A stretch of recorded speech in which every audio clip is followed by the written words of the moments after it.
Starting PPT intimation అని చెప్తే పోదు కదా.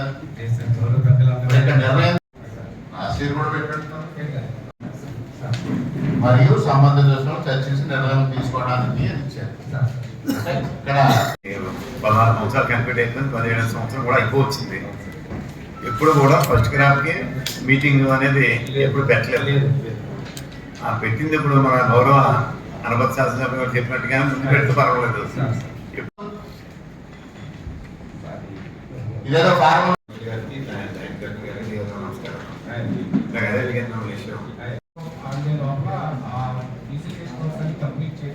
అన్ని టెండర్ ప్రాసెస్ లో ఉన్నాయి, లేకపోతే జరుగుతున్నాయి. అట్లా సిచ్యువేషన్ నీట్ లేకపోతే ఒకసారి ఎక్స్పెరిమెంట్ చేద్దాం.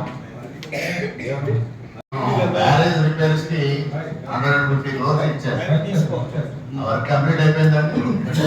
టెండర్ ఫైల్ లేదు. 13 లక్షలు శాంక్షన్ అయింది. మనం ఏమంటే 2 ఫీట్లుగా చేస్తారా, రైతు సంఘం వాళ్ళన్నా ఇంకొక 20 లక్షలు మేము వేసుకొని చేస్తామన్నారు. దాన్ని బ్రేక్ చేసి రీసర్కార్కి ఇచ్చే అవకాశం ఏముంటే అది ప్రపోజల్ రన్ చేసి గేట్ చేస్తున్నాం, వర్క్లు అయిపోతాయి. అంటే దాన్ని మీరు ఎక్కడ దాకా వర్క్ చేస్తారో అక్కడ దాకానే బిల్ చేస్తారు. ఎందుకంటే మీ రిస్క్ మీరు చేయరు. మీరు చేయడానికి అక్కడ నీటి లభ్యత లేదు, కానీ ఆ సమస్యను మనం అవకాశం ఇస్తాం. పోస్ట్పోన్ చేయడానికి మనకి అవకాశం ఉందా, లేకపోతే గవర్నమెంట్ తీసుకుంటుంది? టెక్నికల్ గా చెప్పండి.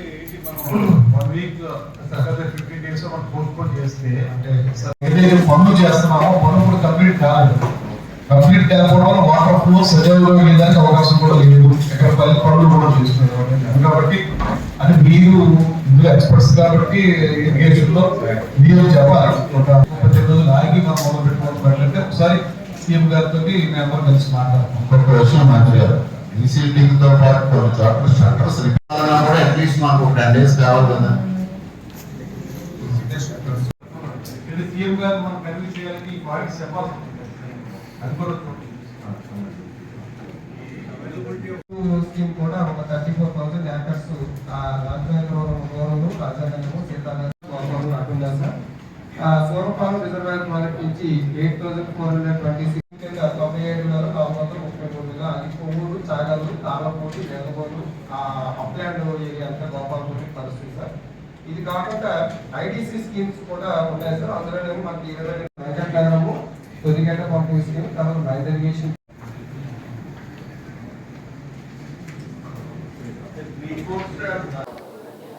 ఈరోజు ఖరీఫ్కి సంబంధించి నీటి విడుదల గురించి ముఖ్యమంత్రి గారు ఇచ్చినటువంటి ఆదేశాల మేరకు రేపటి నుంచి నీటిని విడుదల చేయాలి అనేటువంటి కార్యక్రమానికి శ్రీకారం చుట్టే ముందు స్థానికంగా ఉన్నటువంటి శాసనసభ్యులు అధికారులు అందరితో కలిసి చర్చించి కార్యక్రమాన్ని ముందుకు తీసుకెళ్లాలనేటువంటి ఆలోచనతోటి సమావేశం నిర్వహించబడింది. ఇందులో ప్రధానంగా జూన్ 1వ తారీఖు నుంచి అక్టోబర్ 31వ తారీఖు వరకు ఖరీఫ్కి నీటిని విడుదల చేసి దాని ద్వారా ముందుగానే నీటిని ఇవ్వడం ద్వారా రేపొద్దున ఇబ్బందులు లేకుండా చేయాలనేటువంటి ఆలోచనతో ముఖ్యమంత్రి గారు ఒక నెల ముందుగానే ఈ నీటి విడుదల గురించి రాష్ట్ర వ్యాప్తంగా కూడా నిర్ణయం తీసుకోవడం జరిగింది. అదేవిధంగా ఇందులో ప్రధానమైన మరో అంశం మంచినీటికి తాగునీటికి కూడా ఇబ్బంది లేకుండా ఉండేలా చూడాలనేటువంటిది కూడా ఇంకొక ఆలోచన ఉంది. అందువల్లనే రేపు 1వ తారీఖు నుంచే నీటిని విడుదల చేయాలనేటువంటి ఆలోచన చేస్తూ ఉన్నారు.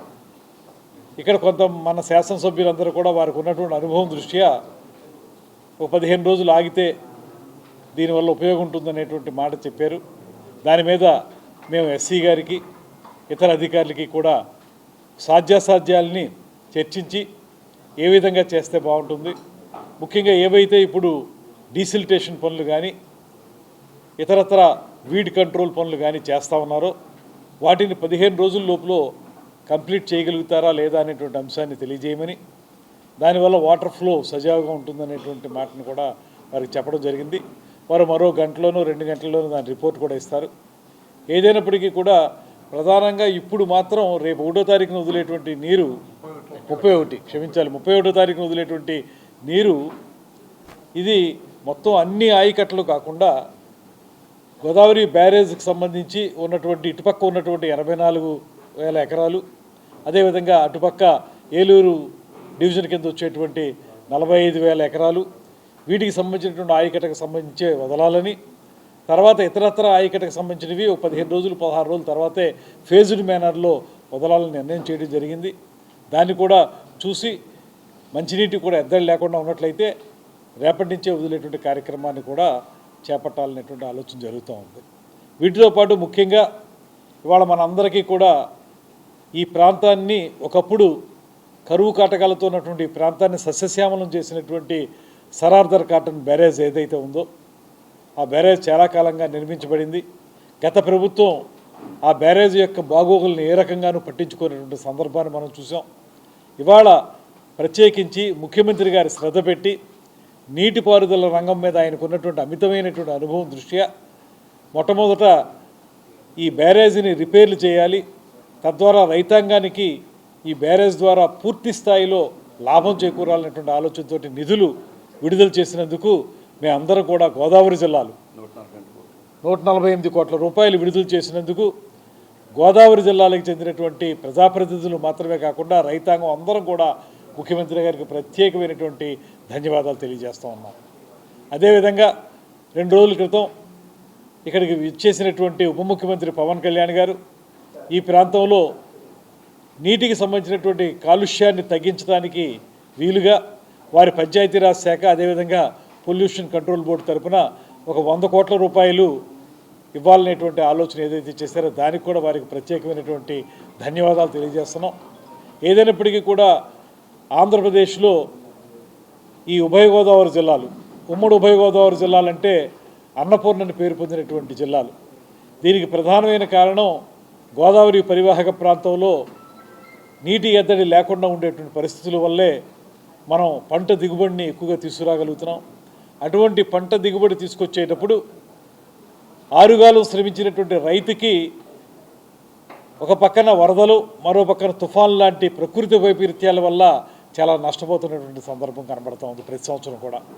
దాన్ని అధిగమించడానికి కూడా ఇవాళ మనకి ఎర్రకాలువ దగ్గర గేట్లు ప్రత్యేకంగా నిర్మించడం కానివ్వండి, ఇతరత్ర ఏటిగట్లు పరిశీలన చేయడం కానివ్వండి, వీటి మీద కూడా ముఖ్యమంత్రి గారు ప్రత్యేకమైన శ్రద్ధ పెట్టారు. దానికి సంబంధించి కూడా నిధులు విడుదల చేయడం జరిగింది. వీటన్నిటి ద్వారా రైతాంగాన్ని కాపాడాలని, ప్రతి సంవత్సరం వచ్చేటువంటి ప్రకృతి వైపరీత్యాల నుంచి రైతు నష్టపోకుండా ఉండాలని ఆలోచన చేస్తూ ఉన్నారు. దాంతోపాటు గత ప్రభుత్వం ఏనాడు ఆలోచించినటువంటి సమయానికి రైతుల దగ్గర ధాన్యాన్ని కొనుగోలు చేయటం, దానికి 24 గంటల లోపలనే వారి ఖాతాల్లోకి డబ్బును జమ చేయటం, ఇటువంటి అంశాల మీద కూడా ఈ ప్రభుత్వం తీసుకున్న నిర్ణయాల వల్ల ఈ జిల్లాల్లో ముఖ్యంగా ఈ ప్రాంతంలో రైతులు ఆనందంగా ఉన్నారు. వారు అమ్మినటువంటి ధాన్యానికి వెంటనే వారి ఖాతాల్లోకి డబ్బు రావటం అంటే సామాన్యమైన విషయం కాదు. గత ప్రభుత్వ హయాంలో నెల, 2 నెలలు, 3 నెలలు, 6 నెలలు కూడా ఉన్నాయి. వారు దిగేటప్పుడు రమారవి 1,600 కోట్ల రూపాయలు బకాయిలు పడిపోయి వెళ్ళిపోతే కూడా ఈ ప్రభుత్వం ఆ బకాయిల్ని చెల్లించి రైతులకి అండగా నిలబడింది. అలా చూసుకున్నప్పుడు ఒక రైతుని సెంటర్ పాయింట్గా చేసుకుని ఆ రైతు యొక్క సంక్షేమాన్ని సమగ్రంగా చేయాలనేటువంటి ఆలోచన చేస్తున్న ప్రభుత్వం ఈ కూటమి ప్రభుత్వం. దానికి పూర్తి స్థాయిలో మేము అందరం కూడా ముఖ్యమంత్రి గారికి, ఉప ముఖ్యమంత్రి గారికి, పైన ఉన్నటువంటి నరేంద్ర మోడీ గారికి కూడా ధన్యవాదాలు తెలియజేస్తూ రేపటి నుంచి ఈ ఖరీఫ్ ప్రారంభమవుతుంది కనుక రైతులందరూ కూడా వారి యొక్క నాట్లు వేసుకోవడం కానివ్వండి, పంట పండించుకోవడం కానీ బాగా జరగాలని, తద్వారా వారు సంక్షేమంగా ఉండాలని మనస్ఫూర్తిగా కోరుకుంటున్నాను. గోదావరికి సంబంధించింది 2 రకాల కాలుష్యానికి సంబంధించింది మనం డిస్కషన్ చేస్తున్నాం. ఒకటి పేపర్ మిల్లు వెంకటనగరం దగ్గర వేసిన లగూన్స్ దగ్గర నుంచి డిశ్చార్జ్ ఏ కెపాసిటీ ఉందనేది ఒకటి. అంటే రాజమండ్రి ప్రాంతం నుంచి వచ్చే మురుగంతా కూడా ఈస్టర్న్ డెల్టాలో కలవడం సరైనది కాదు. దాని మార్పు కోసం ఒక సమగ్రమైన ప్రణాళిక తయారు చేస్తా ఉన్నాం. దాదాపు 400-450 కోట్లు అవుతుంది. ఏదైనా శుద్ధి చేసిన మురుగునీరు మాత్రమే ధవళేశ్వరం బ్యారేజ్ డౌన్ స్ట్రీమ్కి తీసుకెళ్లాలని ప్లాన్ చేస్తున్నాం. గవర్నమెంట్ ఆఫ్ ఇండియాకి ఫోన్ చేసి రాష్ట్ర ప్రభుత్వం దాని మీద వర్కౌట్ చేయాలని నిర్ణయం జరిగింది. కలెక్టర్ గారు నిన్న అధికారులందరికీ ఆదేశాలు ఇచ్చారు. వర్కౌట్ జరుగుతుంది స్పీడ్గా. ఎందుకంటే ఈ పుష్కరాల కార్యక్రమమే కాదు, శాశ్వతమైన మురుగునీటి పారుదల వ్యవస్థ ఉండాలనేది ఆలోచన. ఎస్టీపీ ప్లాంట్లు ఒక 3-4 వేరియస్ ప్రాంతాల్లో కట్టి అసలు మురుగు అనేది లేకుండా చేయటం. రెండవది, వర్షాకాలంలో అనేక చోట్ల ముంపుకు గురవుతున్న నగరాన్ని సరిదిద్దడం కోసం కూడా ఈ స్కీమ్ ఉంది. ఎక్కడెక్కడైతే నీరు ఎక్కువగా వర్షం కురిసినప్పుడు నిలబడుతున్నాయో అవన్నీ లేకుండా చేయడం కోసం ఒక కార్యాచరణ తయారైంది. దాని మీద వర్కౌట్ చేస్తున్నాం. దానికి సంబంధించి 1-2 ఇరిగేషన్ అధికారులు కోరింది ఒకటే, మీ భూములు ఉన్నాయి, విలువైన భూములన్నీ ఆక్రమిస్తూ ఉన్నారు, ఎవరెవరో పట్టాలు లేకుండా ఇళ్ళు కట్టుతూ ఉన్నారు, ప్రాజెక్టులకు అడ్డుపడుతూ ఉన్నారు. ఎస్టీపీకి గతంలో ఎస్టీపీ 10 MLD ప్లాంట్ అప్పుడు అడ్డుపడ్డారు, ఇప్పుడు 18 MLD ప్లాంట్ కట్టాల్సిన పరిస్థితి ఉంది. దానికి అడ్డుపడద్దని రిక్వెస్ట్ చేసాం. అలాగే జల్ జీవన్ మిషన్లో దాదాపు 3,000 కోట్ల రూపాయల ప్రాజెక్టు నడుస్తుంది మన ఏరియాలో. దానికి భూమి 12 ఎకరాలు కేటాయిస్తే కొంతమంది మాకు ఇళ్ల స్థలాలకంటూ వెళ్ళారు. పబ్లిక్ రాష్ట్రంలో జిల్లాలోనే అనేక లక్షల మందికి ఉపయోగపడే ప్రాజెక్టును ఆపొద్దు, దానికి కూడా క్లియరెన్స్ ఇవ్వమని అధికారులను కోరడం జరుగుతూ ఉంది. వాళ్ళ కోర్టుకు వెళ్ళారు. మాకు సొసైటీ ఏర్పాటు చేసుకున్నాం, మాకు ఇళ్ల స్థలాలు మాకు ఇవ్వాలి, ఇది ప్రాజెక్ట్ వద్దని చెప్పి కోర్టుకు వెళ్ళారు. తాత్కాలిక ఇంజెక్షన్ వచ్చింది, దాని మీద వర్కౌట్ చేస్తున్నారు. సొసైటీ పేరుతో వెళ్ళారు, కొంతమంది ఎంప్లాయీస్ కానీ సొసైటీ వాళ్ళు వెళ్ళారండి. దాంట్లో ఎంప్లాయీస్ కూడా ఉండాలి. మేము చెప్పాము ప్రాజెక్ట్ మంచిది, ఎందుకంటే చాలా భూములు ఆక్రమణ అవుతున్నాయి. ఇరిగేషన్ ల్యాండ్స్ ఇప్పటికే చాలా భూములు ఆక్రమణకు గురైపోయినాయి, ఇళ్ళుగా కాలనీలు కట్టేస్తున్నాయి. వాళ్ళ పబ్లిక్ అవసరం అయింది. వాళ్ళ కలెక్టరేట్ కట్టాలంటే స్థలం కావాలి, ఏదైనా బోర్డు సంస్థలు వస్తూ ఉన్నాయి, సంస్థలు పెట్టాలంటే భూమి దొరకట్లా, ఆ భూమి కొంచెం ఇబ్బంది అవుతుంది. అందుకని ప్రొటెక్ట్ చేస్తున్నాం. లంక భూములు ఉన్నాయి చాలా చోట్ల, లంక భూములు ఆక్రమణకు గురైపోతున్నాయి. ఇవన్నీ కూడా ప్రొటెక్ట్ చేస్తే విలువైన భూములు మన ప్రాంతంలో పబ్లిక్ పర్పస్ ఉపయోగపడతాయి. ఇదివరకు పూర్వం 85లో ఒక ప్రాజెక్ట్ చేసాం. 85లో గోపాలరావు గారు ప్రిన్సిపల్ సెక్రటరీగా ఉన్నప్పుడు ఇండస్ట్రీ వాళ్ళని పిలిచి ఒక డెడికేటెడ్ ఛానల్ రాబోయే ఇండస్ట్రీస్ రావడం కోసం రాజమండ్రి నుంచి మొదలుపెట్టి ఉప్పాడ దాకా ఒక డ్రైన్ కట్టాలని ప్లాన్ చేసాం. ప్లానింగ్ అంతా అయిన తర్వాత ఉప్పాడ దగ్గర మత్స్య కార్మికులు కొంచెం మా మత్స్య కార్మికులు దెబ్బతింటాం వద్దనే ప్రాజెక్టు కొంచెం వచ్చింది, దాంతో ఆగిపోయింది. ఆ తర్వాత ప్రభుత్వం మాటల్లో ఇవాళ మన రాజమండ్రి మురుగు సంబంధించి ఏదైతే హైలీ పొల్యూటెడ్గా ఉందో ఆ వాటర్ని గోదావరిలో కలవకుండా చేయడం కోసం మనం ఇచ్చిన సజెషను ఈ కాటన్ కాలం నుంచి ఉన్న ఛానల్స్ తెచ్చేసి సైఫన్ ద్వారా తీసుకెళ్ళి నది మధ్యలో ఉన్న లంకల్లో కనుక ఇంకిపోయేలా కనుక చేయగలిగితే ఫ్లడ్ టైంలో వెళ్తుంది. అది ట్రీటెడ్ వాటర్ అది కాలువలో కలవకుండా చేయాలని ఒక ప్లాన్ చేస్తున్నాం.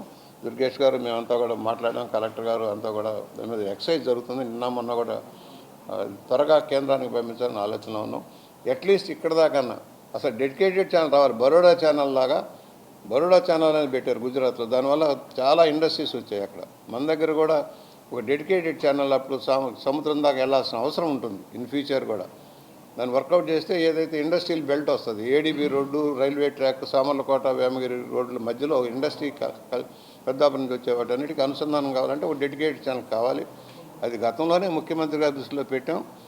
ఇప్పుడు దుర్గేష్ గారు, పవన్ కళ్యాణ్ గారు కూడా ప్రత్యేకించి దాని మీద దృష్టి సారిస్తాం కనుక అది చేయడానికి ప్రయత్నం చేద్దాం మన జిల్లాలో. ఏదైతే పేపర్ మిల్ కాలుష్యం ఉందో అలాగే ఇప్పుడు రాజమండ్రి కాలుష్యం, పేపర్ మిల్ కాలుష్యం కన్నా రాజమండ్రి కాలుష్యం ప్రమాదకరం అని ఇప్పుడు ఈ వ్యవహారాల ద్వారా బయటకు వచ్చాం. అయితే ఇప్పుడు జలజీవన్ మిషన్ కలుపుతున్నారు అధికారి